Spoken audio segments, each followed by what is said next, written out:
महाराज और उनका ये वृहद स्वरूप सत्संग परिवार में सबको बारंबार प्रणाम।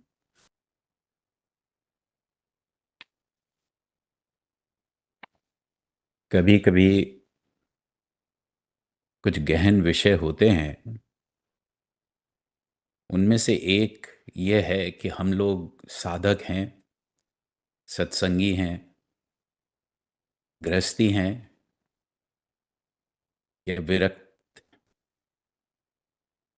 या गृहस्थ में विरक्त तो विरक्त में गृहस्थ हैं। गुरु महाराज लिखते हैं, कबीर साहब को कोट करते हैं कि प्रेम भाव एक चाहिए, भेष अनेक बनाए, चाहे घर में वास कर चाहे वन में जाए। तो चाहे घर में वास कर चाहे वन में जाए, कि गृहस्थी वो कहते हैं कि ग्रहण करने को कहते हैं, ग्रहण करना और पकड़ना, और विरक्ति त्यागना या छोड़ देना। जहाँ तक मैं और मेरा है, जहाँ तक संसारी पदार्थों का मोह या ममत्व है, वहाँ तक गृहस्थी है। चाहे वे स्त्री और संतान वालों में हो, चाहे वे त्यागी और पर्वत कंदरा में बैठे हुए साधुओं में हो।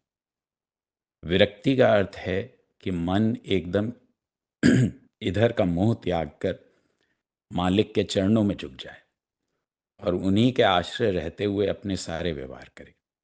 ईश्वर या गुरु को भूल जाना, संसारी वस्तुओं के मोह में फंस जाना ही गृहस्थी है। शास्त्रों ने गृहस्थ आश्रम को सबसे ऊंचा बतलाया है। इसका तात्पर्य यह नहीं कि गृहस्थ त्यागियों से ऊंचे हैं, बल्कि जो स्त्री पुत्रों धन वैभव को रखते हुए भी लिप्त नहीं हैं, जो हर समय गुरु या ईश्वर के आश्रय रहते हुए अपना कारोबार चलाते हैं, अपनी अहम बुद्धि त्याग के जो कार्य अपने प्रत्येक कार्य में सर्वेश्वरी जगत विधात्री माँ का हाथ देखते हैं, जो हानि लाभ सुख दुख में समता रखते हुए प्रभु की मर्जी में खुश रहते हैं, उनमें और विरक्तों में क्या भेद। साधना संपन्न जीवन चाहे गृहस्थ का हो या विरक्त का, दोनों समान है। लेकिन इसमें भी कोई संदेह नहीं कि मन को सबसे अधिक अपनी ओर खींचने वाली वस्तुएं संसार में जो हैं, एक धन है और एक स्त्री। दोनों माया हैं। इनको सम्मुख देखकर बिरला ही होगा जो अपने को अधिकार में रख सका हो। जिसमें स्त्री अधिक बलवती होती है, उसमें संसार के सारे पदार्थों से अधिक आकर्षण है। धन जड़ माया है तो यह चैतन्य माया है, प्रकृति का अवतार। वह जिधर झुका देगी उधर ही तुम खींच के चले जाओगे। वह अमृत भी पिला सकती है और विष भी, धनवान भी बना सकती है और निर्धन भी। तुम्हारा जीवन उसके द्वारा फल फूल भी सकता है और सूख भी सकता है, मुक्ति भी दिला सकती है और बंधन में भी जकड़ सकती है। तो जैसे अथाह सागर में घुसने से पहले, गुरु महाराज कह रहे हैं कि जैसे अथाह सागर में घुसने से पहले तैराकी का ज्ञान होने पर जल कोई हानि नहीं पहुंचाता, वैसे ही गृहस्थ बनने से पहले अपने को साधन संपन्न बनाने और गृहस्थी में रहने की क्रिया जान लेने पर कोई बाधा नहीं आती।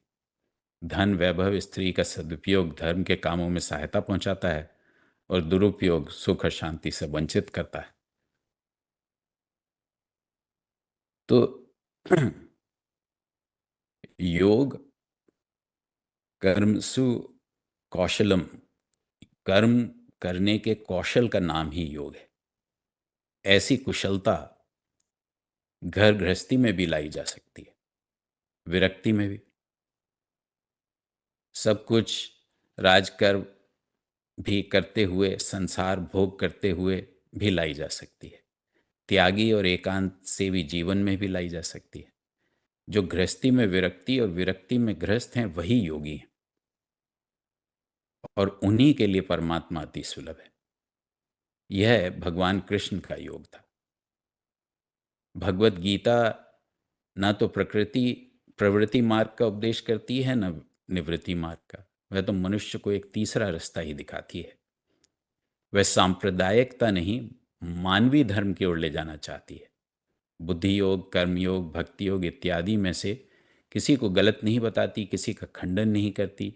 वह तो सबको मिलाकर एक कर देना चाहती है। और यही गुरु महाराज ने लिखा है, यही उनका संदेश है। गीता त्यागियों से कहती है, कर्म को मत त्यागो, कर्म के फल को त्यागो। और वो कर्मियों से कहती है कि कर्म करो, पर अपने लिए नहीं, गुरु या ईश्वर के लिए, लोक कल्याण के लिए। कर्तव्य बुद्धि से कर्म करो, संसार को भोगो, पर आसक्ति मत लाओ, लिप्त ना हो।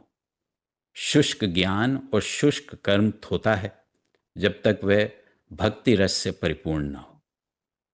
भगवान कृष्ण गीता में कहते हैं कि जो अपने को सामर्थ्यवान और कर्ता समझता है वह मूर्ख है। मेरी माया ही सबको घुमा रही है, सब कठपुतली बनकर घूम रहे हैं। कर्ता बुद्धि त्याग के तुम जो चाहे करो, उसमें शुभ अशुभ कुछ भी नहीं है। दुनिया सिर्फ एक तमाशा है, तुम भी उस खेल के खिलाड़ी हो, एक्टर हो। अपना पार्ट ठीक से अदा करो, अलग खड़े रहो, दृष्टा बनकर तमाशा देखते रहो। यह लीला मैंने स्वयं इस सत्संग परिवार में देखी है, एक बार नहीं अनेक बार। परम पूज्य जिया माँ, परम पूज्य पंडित जी महाराज, परम पूज्य बड़े ताऊ जी, परम पूज्य छोटे ताऊ जी, परम पूज्य पापा जी, परम पूज्य मम्मी जी, सबने प्रवृत्ति में निवृत्ति और निवृत्ति में प्रवृत्ति का और दृष्टा बनकर जीने का पाठ हमको अपने जीवन में चरितार्थ करके दिखाया। यह किताबी ज्ञान नहीं, इसको हम अपने जीवन में इम्प्लीमेंट कर सकते हैं, ये उन लोगों ने दिखाया। गीता कहती है, कर्म योग, शब्द योग, लय योग, ज्ञान योग, भक्ति योग सब ठीक हैं, पर सबसे ऊंचा योग है कि मनुष्य सुख दुख, हर्ष शोक, जय पराजय, हानि लाभ में एक जैसा रहे। न खुशी में बहुत फूले, न रंज के समय उदासी लाए। यह द्वंद्वातीत अवस्था में ले आना ही मोक्ष है, सबसे ऊंचा पद है। यह भगवान कृष्ण का अध्यात्मवाद गुरु महाराज ने श्री कृष्ण की लीला बताते हुए लिखा है। वो कहते हैं कि ये अध्यात्मवाद वेद के मंत्र ईशावास्य विद विदगम सर्वत्र के आधार पर खड़ा किया गया है। इस मंत्र में निवृत्ति प्रवृत्ति का शब्द नहीं आया, लेकिन अनासक्ति भाव से जगत को भोगने का उद्देश्य है। सब में ईश्वर की व्यापकता को जानकर अपने पराये के भेद को मिटा देने की शिक्षा है। और यही हम सत्संग में, हमारे संतों में देखते आए हैं। लेकिन अब आज हम लोग क्या कर रहे हैं, इस पे थोड़ा सा नज़र करें, ये सोचने का विषय है। क्या हम प्रवृत्ति मार्ग पे अग्रसर तो नहीं हो रहे, या निवृत्ति मार्ग को लेके चल रहे हैं? क्योंकि अगर हम ऐसा कर रहे हैं तो सत्संगी होते हुए भी सत्संगी कैसे हुए? मन मना भव की जो बात है वो कहाँ से आएगी? अगर हम संसारियों की तरह जीने लगे तो प्रवृत्ति मार्ग पर ही तो अग्रसर हैं। अगर भाव में बहकर अपने परिवार जन की सेवा नहीं कर रहे, अपना काम ठीक से नहीं कर रहे, तो ऐसे जी रहे हैं जैसे निवृत्ति की ओर जा रहे हैं। वो भी हमारे धर्म से च्युत है। हमारा धर्म अपने गुरु के पथ पर चलना, उनके जैसा बनना, उनके और मिशन की सेवा करना, संसार का धर्म निभाते हुए अपने को संसारिक रखते हुए निर्लिप्त रहना। न मेरे बच्चे हैं, न मेरे बच्चे मेरे हैं, न ये पैसा मेरा है, न ये जॉब मेरा है, ये सब उनका है, मगर उन्होंने मुझे इस सब का मैनेजर बना दिया।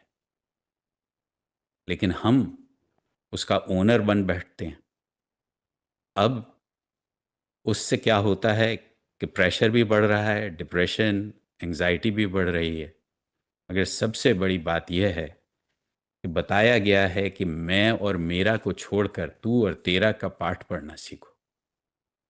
प्रवृत्ति का स्वांग करके सबकी सेवा ऐसे करो जैसे निवृत्ति वालों को भी नसीब ना हो।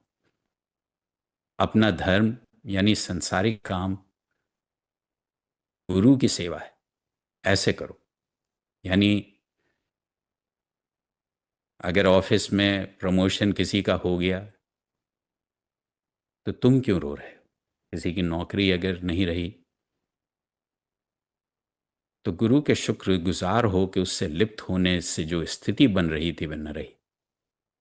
परंतु क्या हम ऐसा कर पा रहे हैं? क्या हम में इतनी शक्ति है? प्रवृत्ति में निवृत्ति और निवृत्ति में प्रवृत्ति के मार्ग को क्या हम समझ रहे हैं?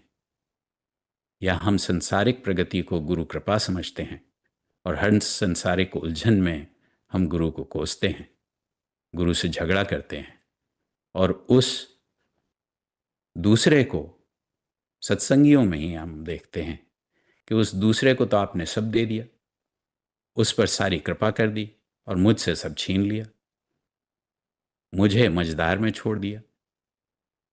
तो अब मूढ़ और महामूढ़ कौन है? जरा सोचिए। गुरु महाराज ने साधना के अनुभव में साफ लिखा है, जब तक संसार की असारता समझ नहीं आएगी तब तक साधना नहीं हो सकती। यानी तब तक ये बातें समझ नहीं आ सकती। अगर सांसारिक प्रगति और समृद्धि ही हमारा मापदंड है तो असारता, निर्लिप्तता, निष्कामता तो बहुत दूर है। प्रवृत्ति हो सकती है मगर निवृत्ति नहीं, और प्रवृत्ति में निवृत्ति और निवृत्ति में प्रवृत्ति तो कदापि भी। तो गुरु महाराज भगवान कृष्ण को गीता, भगवान स्वयं अपने मुख से कह रहे हैं कि यो माम पश्यति सर्वत्र सर्वम च मयि पश्यति तस्याम न न प्रणश्यामि स च मे न प्रणश्यति। कि जो मुझे सर्वत्र देखता है और सबको मुझ में देखता है वह मेरी दृष्टि के बाहर नहीं रहता और न मैं उसकी दृष्टि से बाहर रहता। आप अपने सारे कर्मों के भीतर उन्हें देखने का प्रयत्न कीजिए, अपने सारे कर्म, सारे व्यवहार तो आपके साधनमय हो जाएंगे। ये गुरु महाराज का निवृत्ति में प्रवृत्ति और प्रवृत्ति में निवृत्ति का साधन है। उन्होंने और हमारे सभी संतों ने इसको अपने जीवन में उतारा है। यही हमारा धर्म है, यही हमारी साधना है। ओम शांति।